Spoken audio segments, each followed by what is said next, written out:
नमस्कार। चलिए आज बात करते हैं एक ऐसी कहानी की जो महान संत नीम करोली बाबा की कृपा के बारे में है। ये कहानी है एक भक्त के अटूट विश्वास की, उसकी श्रद्धा की। और हाँ, ये कहानी पूरी तरह से सच्ची श्रद्धा के बारे में है। मतलब एक ऐसा विश्वास जो कभी डगमगाए नहीं।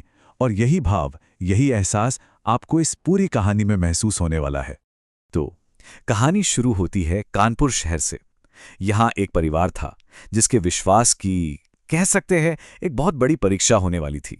तो कानपुर में बाबाजी का एक भक्त रहता था अपने परिवार के साथ। और बस यहीं से एक ऐसा सफर शुरू होता है जो उनके विश्वास को, उनकी आस्था को पूरी तरह से परखने वाला था। अब हुआ ये कि उनकी पत्नी बहुत ज्यादा बीमार पड़ गई।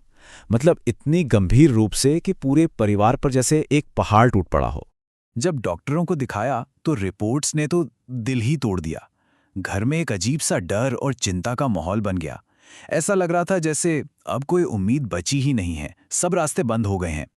लेकिन कहते हैं ना, जहां दुनिया की सारी उम्मीदें खत्म हो जाती हैं, वहीं से तो विश्वास की असली कहानी शुरू होती है। और इस निराशा में ही एक सच्ची श्रद्धा ने जन्म लिया। तो उस गहरे दुख और बेचैनी के बीच उस भक्त को याद आए अपने गुरु, अपने बाबा नीम करोली बाबा। ये वो पल था, आप समझ रहे हैं, जहां इंसान की सारी कोशिशें हार मान लेती हैं और सिर्फ विश्वास ही बचता है। और फिर उस भक्त ने एक बहुत ही सीधा साधा सा काम किया, लेकिन कितना गहरा था वो। उसने अपनी सारी चिंताएं, सारा दर्द, सब कुछ एक चिट्ठी में लिख दिया और उसे बाबा की तस्वीर के सामने रख दिया। ये था उसका पूरा सरेंडर, पूरा समर्पण। और इस चिट्ठी में क्या लिखा था? बस इतना सा, बाबा मेरी पत्नी बहुत बीमार है, अब सब आपकी शरण में है, आप ही दया कीजिए। जरा सोचिए, इन शब्दों में कोई मांग नहीं है, कोई शर्त नहीं है, बस एक बच्चे जैसा भरोसा है, पूरा समर्पण है। अब सब आपकी शरण में है। बस यही तो इस पूरी कहानी का दिल है। वो चिट्ठी रखने के बाद उस भक्त ने जैसे अपनी सारी चिंताएं भी वहीं छोड़ दी। बस सच्चे मन से प्रार्थना की और बाकी सब कुछ बाबा पर छोड़ दिया। इसे कहते हैं पूर्ण समर्पण। तो अब आता है कहानी का वो हिस्सा जहां कृपा बरसती है। चलिए देखते हैं कि उस सच्ची पुकार का, उस अटूट विश्वास का क्या नतीजा निकला। कुछ दिन बीत गए और फिर अस्पताल से नई रिपोर्ट्स आईं। आप सोच सकते हैं, पूरे परिवार ने अपनी सांसें थाम रखी होंगी। और जो हुआ वो सच में किसी चमत्कार जैसा था। जहां पहली रिपोर्ट में एक गंभीर बीमारी की बात थी, एक चिंता का माहौल था, वहीं नई रिपोर्ट में तो सबको चौंका दिया। इतना जबरदस्त सुधार था कि डॉक्टर्स तक हैरान थे। वो समझ ही नहीं पा रहे थे कि ये हुआ कैसे। ये तो यकीन करने लायक ही नहीं था। ये देखकर उस भक्त का क्या हाल हुआ होगा, सोचिए। उसकी आंखों में आंसू थे, खुशी के, शुक्राने के।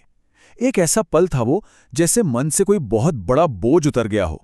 और उसी पल उसे ये एहसास हो गया कि ये क्या हुआ है।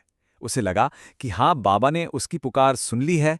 ये कोई आम बात नहीं थी, ये तो सीधी बाबा की कृपा थी। तो ये जो पूरी घटना हुई, ये हमें सिखाती क्या है? इसका असली संदेश क्या है? चलिए अब इस पर बात करते हैं। उस भक्त को एक बात तो साफ समझ आ गई थी। उसने खुद अनुभव कर लिया था कि जब कोई सच्चे दिल से, पूरी तरह से टूटकर पुकारता है, तो बाबा उसकी रक्षा के लिए हमेशा मौजूद रहते हैं। सच्ची पुकार और बाबा की कृपा का सीधा कनेक्शन है। और जानते हैं, यही इस पूरी कहानी का सार है कि सच्ची श्रद्धा और विश्वास से की गई प्रार्थना वो कभी खाली नहीं जाती।